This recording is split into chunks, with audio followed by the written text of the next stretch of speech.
once again, welcome to Let's Thrive and Shine Beyond Belief, which is a podcast that's all about helping leaders, entrepreneurs and business owners that may have at one time or other, or maybe entering into burnout, stress, anxiety, that little impostor that shows up every now and again, or indeed the limiting beliefs that might be holding us back, stopping us from really reaching our full potential. And what we'll be doing is interviewing individuals that have gone through those experiences and now been able to share it with others or been able to help themselves so they can keep on thriving themselves. And today we've got the lovely Lunaria. Is it Gaya? Gaya. Gaya, yeah. Gaya, yeah. It's always good to check in with everybody. So Lunaria is going to be sharing her story. So first of all, let us know, what is your journey, Lunaria, and also whereabouts are you? It looks all lovely and fresh in your background there. all lovely and fresh. Well, like I said to you off air, Keely, I'm from the future. I'm currently in Australia, and I'm from Australia, so therefore, being you guys in the UK, it's the end of the day and the beginning of yours. But exactly, for your listeners, I currently live about 4 hours south of Sydney. Right, fantastic. That's where I am right now. Australia, for those of you who are, I'm sure that everybody knows what Sydney is. Yes, indeed. Yeah. But, and I mean, I love Sydney. I mean, I went to Manly Bay many moons ago. I did take advantage of the 2001 incident in September. So it was cheap flights and a great opportunity. Well, it's one of those things, as you always turn around and say, negative things happen in life, but what can I do to actually benefit from that situation and learn from it as well? So, and this is where you come in, Lunaria, share us your journey and, what are you doing now to be able to help others or yourself to be able to escape your journey? So. Oh, yeah. And I mean, burnout is such one of those big things, I think, particularly for us ambitious folk. People who want to achieve a lot in our lives, we tend to burn the candle at both ends. Mm-hmm. And if the candle has more ends, we will burn it, and I think that that's very true for me when I think about my history and my story, particularly as building a business. So I've been in business for about 14 years, but only without a job for the last 4. And so I share that really, really powerfully for people, because I think that there's a misconception that to be in business properly or to be legitimate, you had to not have other streams of income at the time. And I want to share that because while I was building what I now can rely upon, where I effectively teach people how to flourish as a human, how to get to know yourself and build a really solid, trusting, loving relationship with yourself so that every other facet of your life gets to be successful. Because without a really strong foundation of you, everything else fails quite easily. And so I really discovered that for myself, Keely. I knew that very firsthand, the pushing, the striving, the hustle culture, the deal that I just had to keep going no matter what, led me to a place, I would say 2017, 2018, where I just had nothing left in the tank. Mm-hmm. I was emotionally depleted from the relationships that I was having. Although in an okay space with myself, in terms of my relationship with myself, I still pushed myself way too hard back then and effectively, experienced adrenal fatigue. Yeah. Just no more. There's nothing left in the tank.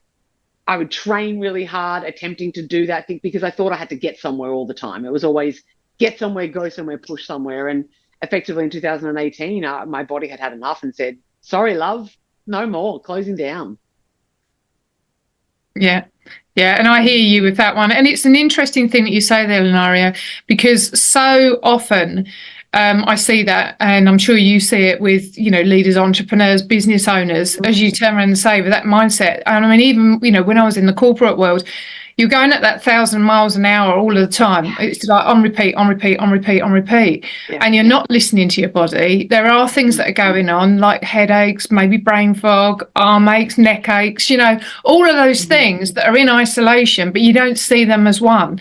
And as you say, it then goes, your body literally says, do you know what? You're not listening to me, so I'm going to do it for you. I'm going to check you out. And the problem with that is quite often individuals, they go into that spiral, and they drop into the burnout. And, they're lucky if they come out the other end. Some people, they can do it in a few months, but there's like 6 months. I've spoken to people where it's taken like 2 to 3 years. And that's because originally they say, oh, they're really resilient, and all that, like they're stalwart characters and all that.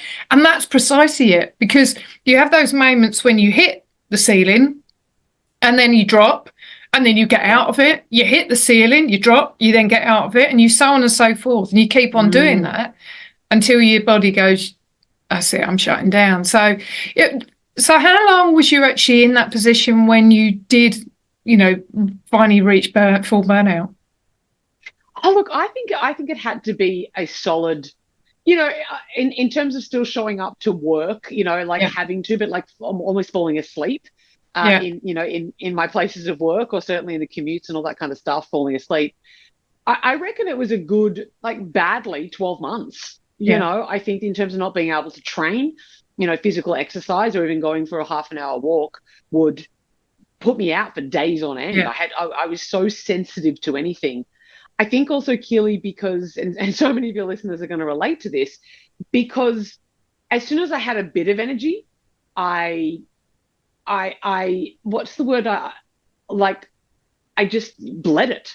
Yeah. I absolutely bled it. I was like, oh, okay, I've got a little bit, so I'm just I took it for granted. So rather than actually let my body heal properly and give myself proper rest, I still demanded, 180, 500% out of my body when it was only performing at 20 or 30. Even when I got to 50 or 60 or 70 or 80, I was still demanding 180 or 200, 500% out of it. And then my relationship with my body suffered too, because I was like, it sucks. What's wrong with my body? Oh, I should be able to do it harder. I should be able to go faster. I should be able to do all this. Why can't I get up at 5 o'clock in the morning and go to bed at 10 or 11 o'clock at night and get 4,500 things done in the day? I would beat myself up for not being able to do it, which I believe slows down the process even more. Yeah. Well, I mean, absolutely, because as you tell me, say you can't drink from an empty cup, and it gets to that stage where I'm sure you've had this, but I may be making an assumption, is that you feel that because your brain is going at 1,000 miles at night that you're being creative, and the reality is it's because your brain's going at 1,000 miles an hour during the day and not getting a chance to stop, slow down, take some time out for itself, even if it's going out for 5 minutes and getting some fresh air, switching off technology, just having a space where you can just be present. And the more you do that, the clearer your mind becomes. But the problem is that the creativity you think at night time is happening is actually taking you 3 times as long to do. You're not getting any sleep. You're not getting any recovery time. So it means the next day you're struggling to be able to do what you could have done in 15 minutes during the day that's taking you 3/4 an hour during the night. Yeah? Something you recognise. Yeah, big time. I think that's the thing, this overproductivity, that people think that if they rest, they're going to lose productivity. So they push through. And, I still have to check myself these days where I have the moments where I'm like, okay, I'm working on a specific project. Like my second book is coming out this year, and I'm, reading it and doing some review over it. And I was like, just one more chapter. And when I've got that thinking of just one more chapter, I know that I'm teetering on the edge of I'm pushing. Yeah. And let me get really clear. There are going to be times where we do need to push, and there are times where we can push. But on the instances where we don't have to, there was no specific deadline. There was, it's just because I wanted it done. Yeah. The mind then continues worrying. It's on. It's like the fan on your computer that never goes off. It's overkill. And that just sucks the energy out of us. And recovery, slowing down, resting, rejuvenation. I don't even mean rest as in just sitting around not doing anything. Just taking a leisurely stroll. Not like, hammer it, I have to go exercise and put another thing in my day, but just breathing and looking at the stars, or going and spending some time in nature or just outside has so much more benefit, because everything gets to slow down. And it's kind of like sort of saying to yourself, those people who, run on empty on their petrol tank. Yeah. Oh, 5 more Ks. I can get 5 more Ks out of it. If you then run out of fuel, it's going to take you an hour to recharge and go get fuel, call your roadside service or walk to the next petrol station or call someone. Whereas if you just drop into the petrol station and fill up, you're well on your way. Yeah. So the pause is better than the break. Yeah, yeah. Well, it's one of those things that, as a musician, is that they say, the gaps between the note is just as important as the notes themselves, because it's that resting time. And it's one of the things actually, when I do speaker coaching and when I'm actually doing the coaching, people sometimes vomit information out and it's just like, what? And you're not giving the listener time to absorb what's being said, because you need to give them the space to get that clarity, the breathing space, being able to focus on what it is that's been said so they can then absorb it. Then you can go on. And it's exactly the same with yourself. You've got to have those times of clarity and focus. And I'm sure when you've gone out walking or maybe done yoga or something like that, you suddenly get this spark of inspiration that pops up from nowhere. It's like, the universe has just called it and brought it down into you. And it's just so vital. So, yeah. So tell me, obviously now you're much, much healthier and you're putting things into place that you wasn't doing before. What tips would you give to the audience? 3 tips that you could give to the audience that could help them right now. Yeah, look, I think that the first one, you and I have discussed this before when we've had conversations around this, is the biggest one is recognize the difference between your rubber balls and your glass balls. For so many of us, we are juggling a lot of things, right? We have a lot of balls in the air, if we would, a lot of balls in the air. Except some of those balls are rubber. Some of those balls are like Play-Doh or plasticine. Some of them are like air. There are some really basic ones, fundamental ones that you need to keep afloat, right? The glass balls, your crystal balls, if you would, they're the ones that are precious. And they are things like prioritizing downtime and sleep if we can, and we can do those things. Sleep with your phone in a different room. If that's possible, at least turn it off, don't be looking at it. I actually listened to a podcast just the other day that said, if the first thing that you do in the morning is go into activation mode by looking at your phone and reading emails and thinking about stuff, your body will wake you up earlier to give you time.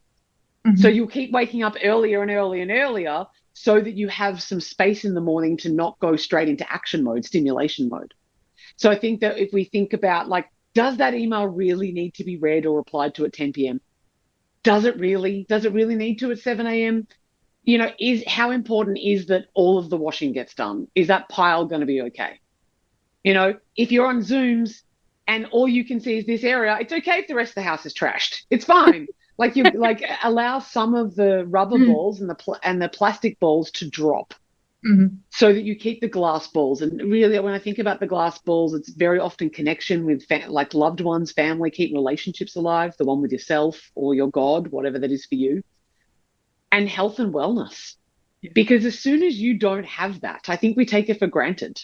We really take it for granted. That you get a cold and you all of a sudden realize that you really rely upon feeling some level of health every day. So I think the first tip that I would give really is learn to drop some of those plastic and rubber balls, the ones that can bounce, the ones that aren't going to break. Take the pressure off where it doesn't need to be so that you can focus that attention to the glass balls, because those ones are important. And if they break, they're a lot harder to recoup from. So that'd be the first one I think that I would share. Do you want the other 2 now too? Yes, please. Look, I really feel that particularly for the achievers, like us achievers and the ones that, ambitious and want to create things, entrepreneurs especially, the leaders in any kind of capacity in business or otherwise, I think that we need to be familiar with discomfort and our own discomfort, personally, the discomfort that we feel in ourselves when we rest. I was having a conversation with my mother just this morning. She's in her early 70s. She had a procedure done on Friday and expects that on Saturday she's fighting fit, right? Yeah. And then I look at my father. They're separated, have been for a long time. But my father's very similar. And Mum and I were talking about this, and she's like, oh, yeah, I kind of feel bad that we gave you this, that, that you can't stop or you won't stop. And what I said to her there is that what's really important I think that it's great. It's wonderful that we're ambitious and that we're goers and we're drivers. It's the discernment. It's getting uncomfortable with the fact that I'm not, quote, going to be productive today. Yeah. Can we sit in the discomfort of that, of I'm not going to get anything done today, but the resting is doing something? Mm-hmm. So I think learning across all areas of our life how to get more comfortable with discomfort would be my second tip there. And I'm thinking for the third one, I think it's the quote. I love this. And I don't even know who said it. It's not mine personally, but I've certainly found it somewhere that really resonated with me. It's not, do not ask, have I worked enough in order to deserve rest? Ask, have I rested enough to do my best work? And Keely, I think that's something that really comes through me a lot. I will have moments where I want to keep going, where I want to push. But let's face it, Keely, how long is your to-do list? Well, it's endless, isn't it? Because as soon as you tick off a few things, another lot goes into the bottom of it. So, and as you say, it's about prioritising those and making sure that you've got some focus. And in fact, I mean, I loved that quote so much. I actually posted that on LinkedIn, and I did find the actual the person that did the quote. And I can't remember her name. But I have actually put it on LinkedIn, tagged her against it and yourself. So because I just loved it, and I shared it within a number of groups because I thought it's so important, and not something we do enough. And I think one of the things that you highlighted there as well is that awareness. As soon as you've created some awareness with you can check in with yourself. But it is okay to be discomfort, have that discomfort. I mean, in fact, yesterday was a prime example of that because yesterday I would consider myself as being really lazy yesterday, and yeah, I did actually do loads, but I was doing it on my laptop. I was preparing for some stuff this week, and behind me you can't see it, but I'm part of this company. It's a network marketing company called Arbon, and we're doing this challenge for the month to become sort of either director, district managers and area district managers. So behind me, I was sort of like got this big poster with the goal of what I need to do, and then the next levels down and the tasks underneath that. But on the flip side of it, I'm thinking, I haven't done much. I haven't gone out for a long walk, and I haven't done this, blah, blah, blah. And it's just like, do you know what? It's okay. And I mean, my husband said, it's okay that you haven't, just let it go. And he's right, and you're right, and I mean, I know I'm right. And I was like, actually, on one side, I was really productive. On the other side, I just did nothing. And it was lovely just doing nothing. So. I think that there's such a toxic culture around this lazy word too. It's really interesting. I think somewhere along the lines, we have meshed the words like rest, recuperation, recovery, or even just lower energy stuff with the word lazy.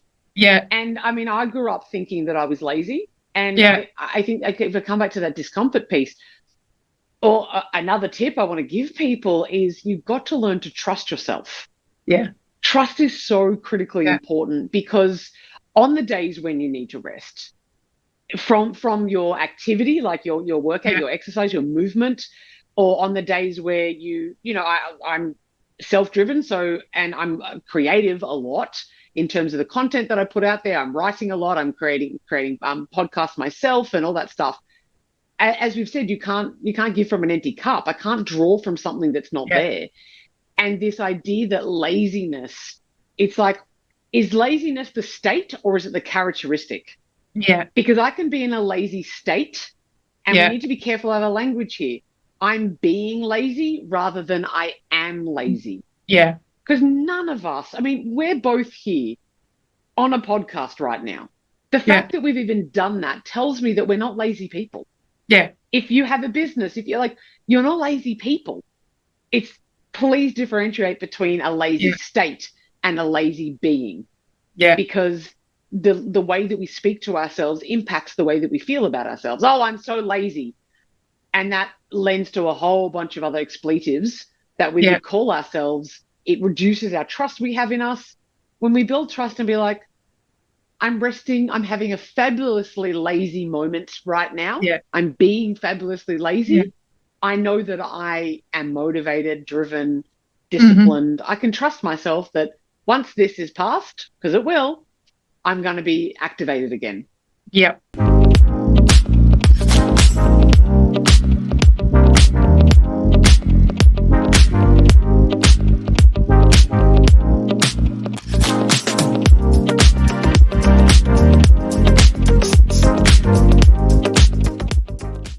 But 100%. And I love the point that you've made there as well. This negative self-talk, because when you do say, I'm always lazy, or I always do this and all that, in that negative talk that we do, and it's quite often without even realizing that you're doing it, you're programming the right side of your brain for it to continuously process that, and that you're wiring yourself that way. And as you turn and say, you reframe what it is you're saying, so it's in a positive stance, then that is going to strengthen that left-hand side of the brain and give you more positive results, more potentiality, more success, more fulfillment, all of those kind of things. Because the more you do it, the more you say it to yourself, the more positive it is for you in your life as a whole. So, yeah, love that. So you've already mentioned that you are in the process of writing another book. The second, yes. So what was the first one about? What was the title? Perfectly Imperfect. Oh, I love that. It's one of the things I say all of the time. I love that. Be comfortable with being imperfect, because imperfect action is so much better than perfect no action. Totally. Get over it. It's fine. 80-20 rule. Yes, and you know what? Particularly as I call myself a recovered perfectionist, right? In that, and I think that sometimes people think, a lot of perfectionists don't think they're perfectionists because things aren't perfect. Yeah. It's so funny. I'm not a perfectionist, because if I was a perfectionist, everything would be perfect around me. I wouldn't have dust on my shelves. I wouldn't have things out of place. The very fact that you see that as imperfect tells me that you're probably more likely to be a perfectionist. And that perfectionism, there's a poison of perfectionism, because every time you get close to the thing that you think that you need to get, which is perfect, you will move the goalposts. Yeah. Just say you want to do $100,000 a month, right? And you get to 99, or you get to 100, it's still not good enough. Now it needs to be 110. Yeah. And it's again and again and again and again. There's all of these markers that you just keep chasing, and it's never enough. Yeah. The mind is never satiated. Yeah. And as I say, one of the things with it as well, I mean, I've got a lovely lady within my community. She's an absolute genius. She's a doctor. She's smart. She's beautiful. She presents like amazingly. She's just got a natural talent to it. And she's been writing this book for years. And each time I see her, I said, if you let you release your book. And she went, oh, yeah, well, I've got some things to do. I said, look, it's always going to need improvement. And the great thing is you can have a second edition or a third edition or a fourth edition. It doesn't matter. But all the while it's stuck on your shelf. I said, no one is seeing it. They're not seeing your expertise. Let it go, and that's the thing, is it holds people back so much, this sort of mentality of perfection. And I mean, I know I used to be, as you say, I'm a recovering perfectionist. And being able to let it go has just been so good for me, because the thing is that you're also now going to get feedback. Because until someone has seen what you created, they're never going to be able to give you feedback. It's rather like you see people with programs, oh, well, I've got to record all of this, and I've got to do this, and I've got to do this. Just let it go. Release it. I mean, I think it's fantastic now. You can turn around and say, oh, I've got this program that I've, just released. Would you like to join it? It's going to be this, this, and this. And you're grading as you're actually going along. It's so right. What do they need? Yeah, exactly. Because it's not what you think they need, it's what they actually need. Absolutely. And that's the great thing about it. So let it go. A great study was done around that perfection. Like when you talk about the book with the second edition, third editions, they split two group of potters, people learning pottery, right? Like ceramics on the dishes and that stuff.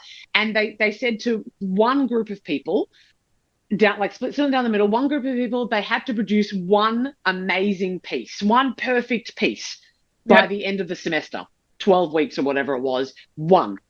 The other group, they split and said, you need to produce as many as possible, right? That is your job. Your focus is to produce as many pots as possible in this 12 weeks. What they actually found was the result. So there's one group who is going for perfection, right? One thing, they have to get it right, compared to the other ones who just pumped out many, many, many, many times. They actually found that the quality of the product in the group who just did volume was like 50%, 80% better than the ones who were going for perfection. Why? Because these guys got to practice a hell of a lot more than the ones who were aiming for the one pot. They got to stuff it up. They got to see what it was like. They had the experience of failure. There's like success teaches us nothing, really. It's a very poor teacher. Failure and making mistakes and getting runs on the board. Now you have repetition. I know what it's like to glaze that one the wrong way. Cool, next time I'm going to do it. There was time to adapt. They never knew that they were aiming for a better product. But when they looked at it at the end, the ones that did volume were far outweighed the quality than the one who was just going for perfection. You don't have time to make mistakes if you're going for perfection. And mistakes are how you learn. So absolutely. Hear that, everybody. Just fail forward. Like, get up, do volume. Do it. It's the only way. You got to get the runs on the board. 100%. It's where it's the way that innovation has actually occurred, because without it, things wouldn't have been invented. The light bulb wouldn't have been invented. People wouldn't have been able to fly a plane. So many things in our life. It wouldn't have happened without trial and error. Give it a go. Let it go. You've got to give it a go. And I think that probably helps with the burnout kind of thing, because I think when we are ambitious, and particularly if we're ambitious kind of coupled with a bit of a self-esteem or a lack mentality. So I really specialize in helping people build their self-esteem, their confidence, who they believe themselves to be. So when we couple those two things, I'm ambitious because I'm chasing enoughness. When we couple that with a bit of low self-esteem, it means that nothing's ever enough. And because we feel like we're going to get to a point in the body, in the work, in the business, in the relationships, where finally I'm going to feel whole. But what we're actually doing is filling a hole. We're attempting to fill a hole when what we actually want to do is feel whole. So realizing that if you can just be perfectly imperfect, if you can make more mistakes, you're actually going to be far more successful and far less stressed. I stuffed that up. I always use the analogy, Keely, or the example really, of at what point do you think it's reasonable to tell a 1.5-year-old that they should give up walking? Oh, you've fallen down far too many times. I don't think this walking thing is for you. You're not going to tell a 12-month-old that they should give up because they've fallen over too many times. No. As kids, we understand this really well. As kids, we fail constantly. We're making mistakes and we're getting back up, quite literally. But as adults, we tend to have this idea that we're meant to be perfect and get it all right. And I think it just messes up our heads, and then we get into a spiral of negativity, think that we're not enough when we just haven't given it a go for long enough. And the thing is one of the problems with that as well is that quite often as teenagers, and it's not intentional, but we are told at school by parents, well, that's not good enough. You need to try harder. You need to have a much better results. You've got to have a B, a C, an A or whatever. And that pressure that you've been put under, and you're always under this belief that it's not good enough, then it is going to be in that mindset that you're not enough. And then you then aspire to just keep on pushing and pushing and pushing and pushing. And at the same time, the other thing that gets taken out of you is the curiosity.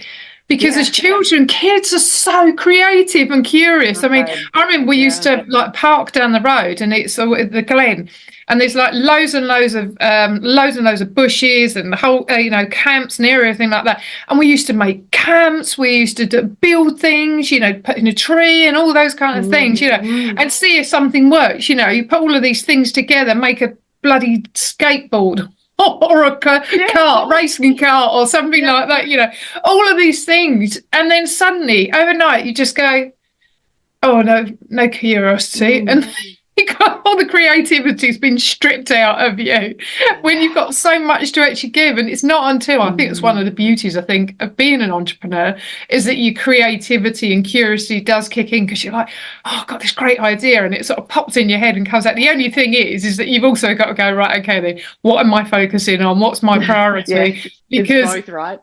Yeah, I mean, I've come to this realization that many entrepreneurs have actually got ADHD, because their brains are just going at 1,000 miles an hour with all these ideas, but it's learning at what point to actually park some of them and move them away and go, right, okay, then what's going to serve me? What's going to give me value? And actually, I can check in with that one later on, but let's focus on that. So, and on the point of focus, quick question. So if you was going to suggest any book, or maybe audio book or something like podcast to anybody, what would it be and why? Apart from mine, of course. Oh, well, that one you've already promoted. There's space for that. Look, I love the work of Brené Brown. Yeah. And I think that specifically her book, Daring Greatly. Brilliant. Is that there is so much juice in that when it comes to, for those people who don't know her, she's a shame and vulnerability researcher. And most of the time when it comes to researching, you need quantitative evidence, which is I can count it, right? Like it is evident by the actual results. For her, it's qualitative, which is effectively she has to talk to all the people and try to extract data from, her whole team has been doing this for a very long time. She gets qualitative data around shame and vulnerability. It might not seem like a very sexy topic, but it's the things that keep us trapped. If we don't have the courage to be vulnerable, and we are being hidden, and the brake foot is on, like our foot is on the brake in shame, then it limits our capacity for connection and to live a fulfilling life. And I think the Daring Greatly, the title from the book and the book itself opens with I think it's a Theodore Roosevelt quote. I think you might be able to confirm that. Yeah. It's not the entire quote that I'm going to say here, and I'll probably butcher it. So look it up yourselves, everyone. I'll let it go. She says, that the quote, she goes, I will not take advice from people who aren't in the arena. Yeah. It's those that are willing to get in the arena and dare greatly. Because if you're in the sidelines, I mean, think about it. The people that judge us, that criticize us, generally aren't the ones doing it. Yeah. Like, Keely, I consider, and just like hats off, because we're in the arena together. Yeah. We're doing the thing. And we can criticize each other if you are in the game. But typically it's the spectators. It's the people watching to say, you're not doing that. But it takes real courage to get in the ring, to get in the game, to actually play a game where your heart's on the line, or your dollars are on the line, your passions are on the line. So I think that all of her work is phenomenal. Daring Greatly, especially for those, I would highly recommend it. Yeah, I mean, I have to say I'm on my third read with it. I've got the book and I listened to it because I just think it's just such a brilliant book. And I mean, I think there was the one line in there, I think I mentioned it to yourself, is that where she's actually at one of these events, and this guy comes up to her and said, what's your thoughts on vulnerability with men? And his wife and child was there. And she said, oh, I don't actually tackle men. At this point, she didn't tackle men in this area. And he said, yeah, precisely. He said, and that's the issue, isn't it? And he said, the problem is, he said, all of you women, and he said, my wife included, my children, all want men to be vulnerable, but you won't actually give us permission to. And he said, not just women, but men as well. And he said, when we try to be vulnerable and we share things, then we're shamed. Told we're weak, or as it's a phrase the Americans use, is that, oh, you're pussy, don't be a pussy, and all those kind of things. Exactly. You're not good enough. Why would you want to share that kind of stuff? And it's like, guys, girls, please give men permission to be vulnerable, because without it, it doesn't create that trusting environment. It doesn't create an environment where people can be open. And particularly as a leader, a business person, an entrepreneur, with your teams as a business owner, male or female, with your families, you should be able to be vulnerable with someone that you trust, you care about, and also create an environment of it where they can be too. So please, give permission. Well, because if you think about it, creativity is vulnerable. Yeah. Like to put something out there, to put a body of work out there, like, I would say part of the reason why you're the person who hasn't put a book out in that many years is because it's so vulnerable.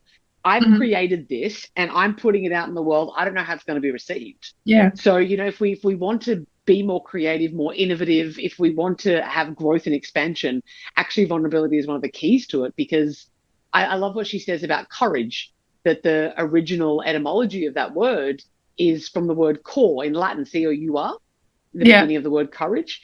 And it originally meant to show one's heart. Yeah. Which is why we use the purple heart, and why the lion in The Wizard of Oz, if we have a look at storytelling, he was lucky in courage and he needed a heart. There is that, like, do you have the heart? I didn't have the heart to tell them. I have the courage to tell them, to show one's heart. Yeah. And that, courage, a lot of people see vulnerability as weakness, but to actually share vulnerability is incredibly courageous, which is a huge strength. It certainly is. And interestingly enough, the individual that you and I was talking about with the book, that she's still not released it, when we talk about vulnerable, she went, yeah, but many people don't want to talk about vulnerable. She said, I don't want to be vulnerable. So-and-so doesn't want to be vulnerable. You should use another word. I was like, no, I don't want to use another word, because vulnerable is so important, because the moment that you can be vulnerable, it creates an open environment within a team. I've seen there's so many people, so many clients. Even when I used to work in my previous, in the corporate world, one of the things I was with my team was vulnerable. When I was having a crap day, I would tell them, look, guys, today's not so good. If I'm a bit snippy, apologise. It's not you. It's actually me. I am having a good bad day. But also it meant that they was doing the same back with me. And it just increases the performance amongst the team, because you show up together, not alone. And it's a great be more human, because that's what that is, Keely. That's really what I'm hearing there. I think that so many of us are cruising around trying to pretend like we have all, like, everything together. We've got it all together. Everything's fine all the time. Can we just be human and realize that we all have growth spurts and we all have difficulties at home from time to time? Like, we all have bad days and bad moments, and none of us are perfect. So if we can just admit that to one another, then everybody just all of a sudden gets permission to be human. Yeah. And not have to expect so much of ourselves, which leads to burnout, right? Yeah. So the more vulnerable that we can be in safe spaces, I think the better we get. Yeah, 100%. Couldn't agree with you more. So, I know you and I can just keep on talking forever. So I feel that we could have another one to talk about. But so just to end on this, how can people reach you? I know I will be sharing all of your social media links and everything, but, how can anybody reach you? Yeah, I think if you want a free magnetic confidence guidebook, go to my website. It's www.moreconfidence.com.au. And really, if you just Google my name, Lunaria Gaya, you'll find me everywhere. You'll find me on LinkedIn. You'll find me on TikTok, Facebook, Instagram, my own podcast, all that stuff. The link will be in the thing there. But if anybody wants, a free magnetic confidence guidebook, then you can head to my website and go check it out there. Okay, fantastic. Yeah. So it's been an absolute pleasure chatting with you, and as I know, we could chat for ages, because I think we've got so many similar synergies associated to our businesses and our beliefs. And I think that's the thing, is that once you come out the other side of burnout, your journey of recovery is not going to be dissimilar, because that's the thing. You found the magic. It's just that it's shared in different ways. So it's been an absolute pleasure, Lunaria. And as I say, I'll be sharing everything in terms of Lunaria's social media links, and also one of the free assets that she's going to be sharing with you. If you've got any questions at all, please reach out to us, please comment. And of course, if there's anybody that you know that would benefit from this, please share it with them as well. And we look forward to having you listen in. And also, if anybody out there has got put my teeth in and so have got a story that they wish to share and they're now helping others, then I would love to have you on the podcast as well. So let's thrive and shine beyond belief and have a fantastic day. Thank you.